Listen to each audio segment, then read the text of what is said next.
अयोध्या का ऐतिहासिक और पौराणिक महत्व। अयोध्या सरयू नदी के किनारे बसी हुई नगरी है। इसे कोसल देश की राजधानी कहा गया है। इसका उल्लेख वेदों, उपनिषदों, महाभारत और पुराणों में मिलता है। वाल्मीकि रामायण के अनुसार अयोध्या की स्थापना स्वयं मनु ने की थी। इसे अजातशत्रु नगरी कहा गया, जिसका अर्थ है ऐसी नगरी जिसे कोई जीत नहीं सकता।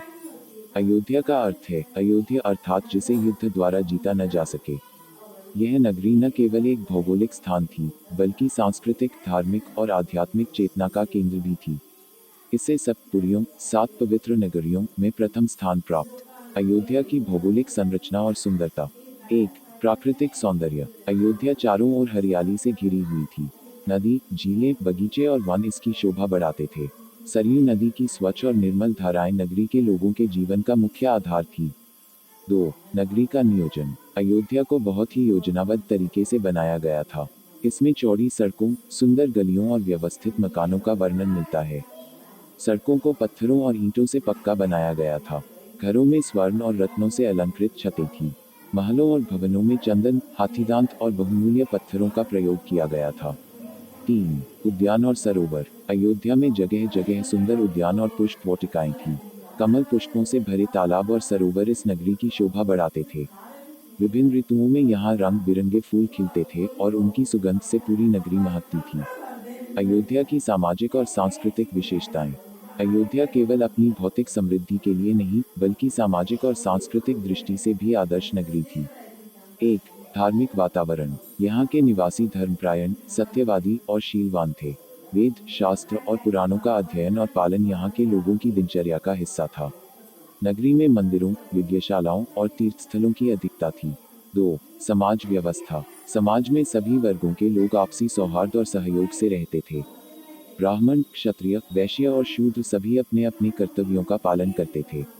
राजा दशरथ के शासन में हर व्यक्ति सुखी, संपन्न और संतुष्ट था।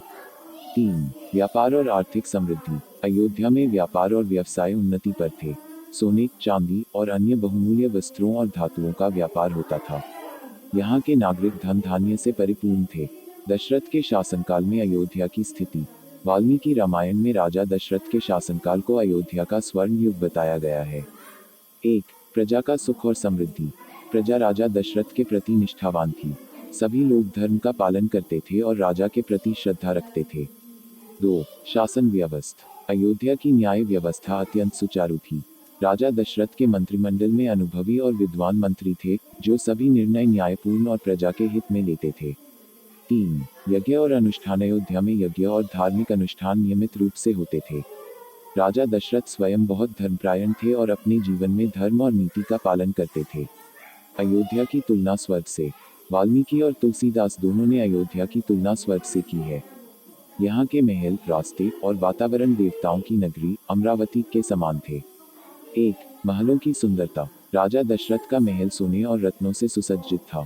मियां राजमहल और भवन भी अत्यंत भव्य और सुंदर थे। 2. संगीत और नृत्य। अयोध्या में कला और संगीत का भरपूर विकास हुआ था। यहाँ के लोग नृत्य, संगीत और कला में कुशल थे। रामायण में अयोध्या का महत्व। अयोध्या केवल एक नगरी नहीं थी, यह भगवान राम के जीवन का आधार थी। राम का जन्म, उनके जीवन के महत्वपूर्ण प्रसंग और उनके आदर्श शासन का केंद्र यही नगरी थी। 1.